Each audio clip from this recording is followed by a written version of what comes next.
Hello students, today we are going to start our new topic, that is multiplication theorem on probability, यानी second worksheet from NCERT.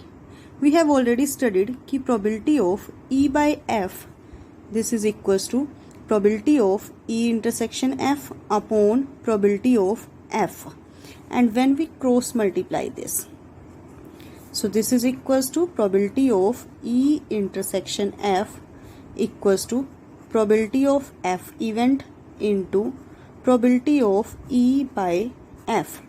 It means probability of E intersection F equals to probability of F, पहले F event की probability, फिर E event की probability जब F already occurred हो.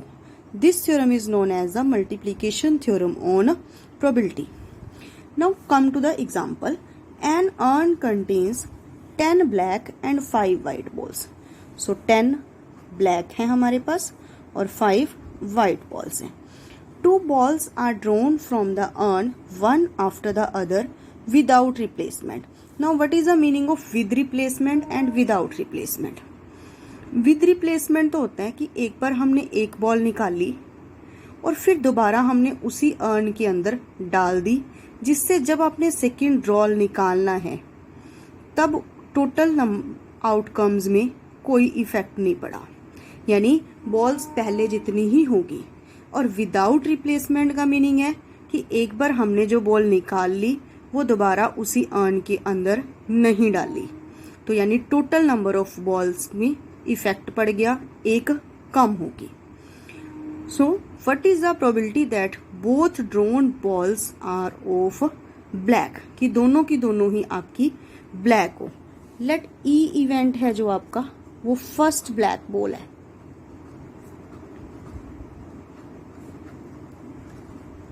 And F event second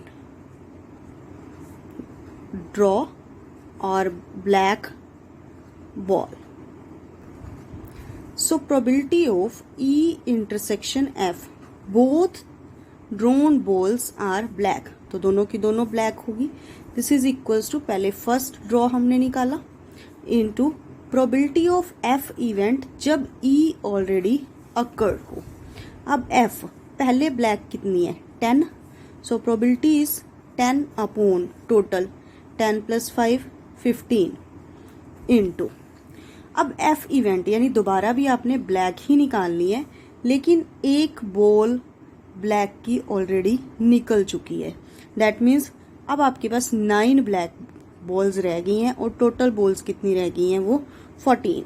so 9 upon 14, 5 2 the 5 3 3 3 the 9 and 2 7. So probability is 3 upon 7.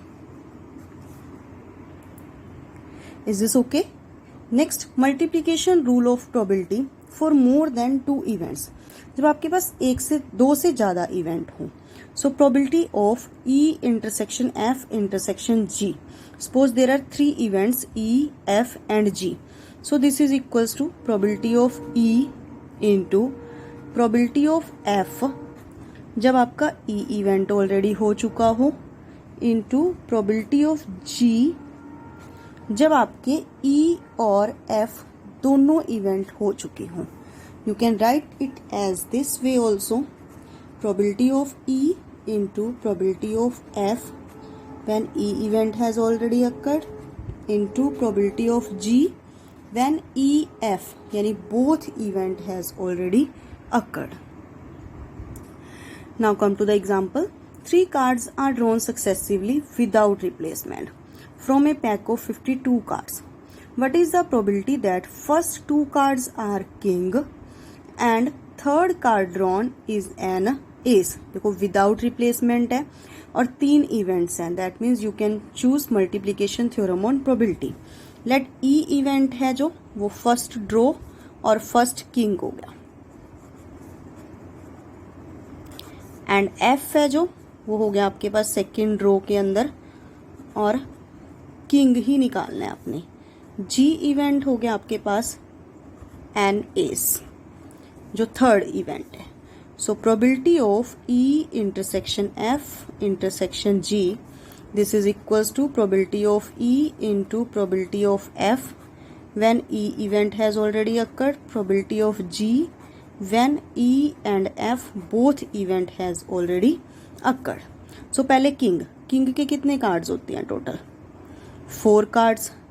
So total 52 into second फिर आपने king निकालना है तो 3 कार्ड रह गए जबकि टोटल हमारे 51 रह गए.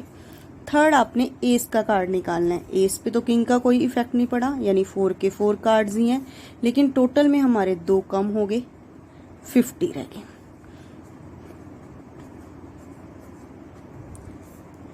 2 into 25. So 2 upon 13 into 17 into 25. After solving this, you will get your answer. Now next topic, that is independent events. अब हमें नेम से ही पता लग रहा है इंडिपेंडेंट यानी एक इवेंट का दूसरे इवेंट पे कोई इफेक्ट नहीं है. बोथ इवेंट्स आर इंडिपेंडेंट यानी आपस में उनकी अकरेंस का कोई इफेक्ट नहीं पड़ता. That means probability of E intersection F, this is equals to probability of E into probability of F by E हमने किया था. अब E इवेंट की अक्रेंस का F के ऊपर कोई इफेक्ट नहीं पड़ता. That means अगर यही चीज हमारे पास equals to F ही हो जाए then you can say that these events are independent events. So probability of E intersection F, this is equals to probability of E into probability of F. Now check, 3 coins are tossed simultaneously. अब 3 coins हैं. Consider the event E 3 heads और 3 tails. या तो 3 head हों और 3 tail हों. F event है at least 2 heads, कम से कम 2 हेड हों. G इवेंट है आपके पास एट मोस्ट 2 हेड्स, ज्यादा से ज्यादा 2 head. So firstly write sample space. This is equals to head head tail head head head head tail head head tail tail tail head tail tail head head tail tail head और tail tail tail. This is sample space. So E event के हमारे पास आया 3 heads और 3 tails. That means triple H और triple tail. F event at least 2 heads, कम से कम 2. तो कम से कम 2 आ गए आपके पास. एक तो ये HHT, एक ये तीनों हेड का भी हो गया HTH और THH. This is F event. And now come to the G event. This is equals to at most 2 head, ज्यादा से ज्यादा 2. तो हेड हेड टेल और head tail head head tail tail tail head tail tail head head tail tail head tail tail tail, यानी कोई भी head नहीं है. Now E intersection F, there is only one common element, triple H. F intersection G, and there are 3 common elements, HHT, HTH and THH. And next E intersection G, there is only one common element, that is triple T. Now what is the probabilities of these events? Probability of E, this is 2 upon 8. Probability of F, this is 4 upon 8. Probability of G, this is 7 upon 8.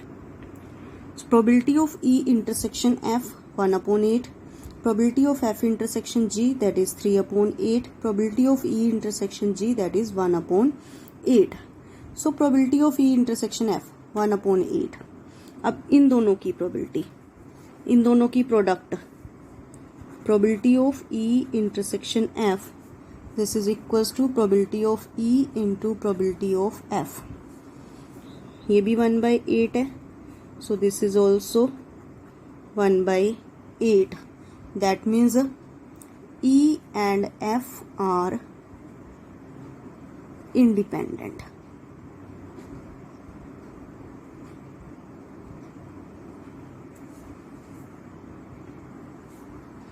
Now F and G 3/8 और F और G यहाँ दोनों की product करें, that is 7/16. So probability of F intersection G is not equals to probability of F into probability of G. That means dependent. Now E intersection G, that is 1/8 और E और G तो 1/4 into 7/8 यानी 7/32. So probability of E intersection G not equals to probability of E into probability of G. So dependent. So there is only one pair which is independent, E and F. Now come to the next example. Prove that if E and F are independent events, then so the events E and F dash means to say its complement are independent. देखो E और F independent given है, that means probability of E intersection F, this is equals to probability of E into probability of F. तो ये हमें given है. हमने निकालना क्या है कि probability of E intersection F complement, this is equals to probability of E into probability of F complement. ये हमने निकालना है, ठीक है. So let's take a Venn diagram. This event is E and this is F. This is its common part, E intersection F. और ये जो part है, देखो ये पार्ट क्या है कि E पूरे के साथ किसकी इंटरसेक्शन है, F के बाहर. F के बाहर यानी E intersection F complement. And this portion, only this portion is E का complement, its intersection with the F complement. And this portion is E intersection F complement. So E event. अब E पूरे को आप कैसे लिख सकते हो, ये लिख सकते हो कि E intersection F complement union E intersection F कि ये पार्ट प्लस ये part. So probability of E, this is equals to probability of E intersection F complement plus probability of E intersection F minus दोनों का common part आना था, लेकिन दोनों के अंदर कोई भी कॉमन पार्ट नहीं है. So its probability is 0. So you can write it as this. अब E intersection F, this event तो इंडिपेंडेंट है, so you can write it as probability of E into probability of F. So hair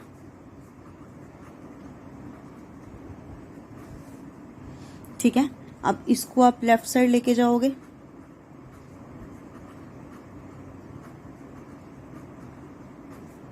this is equals to probability of E intersection F complement. So इन दोनों में से probability of E common, 1 minus probability of F. This is equals to probability of E intersection F complement. Probability of E into 1 में से आप probability of F minus करोगे, this becomes probability of F complement. सो वही चीज आगे जो हमें चाहिए थी, that means E and F complement are independent. Similarly you can prove that E complement and F are independent, and second result, E complement and F complement are independent. Now you will prove this yourself. Now next example, if A and B are two independent events, A and B are two independent, means to say probability of A intersection B, this is equals to probability of A into probability of B. Then the probability of occurrence of at least one of A and B is given by, prove that probability of at least one of A and B. अब at least में दोनों में से एक भी हो सकता है और दोनों भी हो सकते हैं. That means probability of A union B, this is equals to 1 minus probability of A complement into probability of B complement. ठीक है. So firstly write it as probability of A union B, this is equals to probability of A plus probability of B minus probability of A intersection B. अब A and B independent है, then you can write it as minus probability of A into probability of B. So इन दोनों में से probability of B common,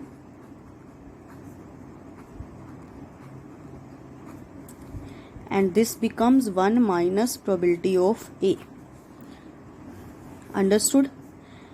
Probability of A plus probability of B into 1 में से probability of A minus की हमने, that means probability of A complement.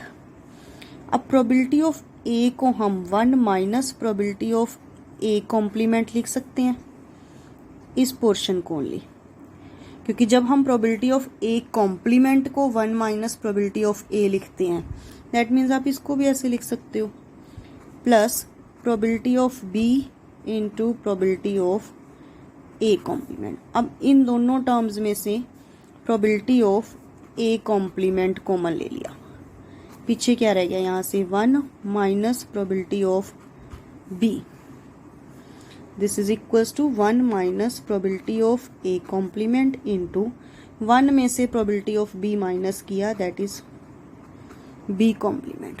अब यही चीज़ थी जो हमने प्रूव करनी थी. So hence proved. So by this way you can solve all the questions from second worksheet. Solve all the questions and ask the problems if you have. Thank you and have a nice day.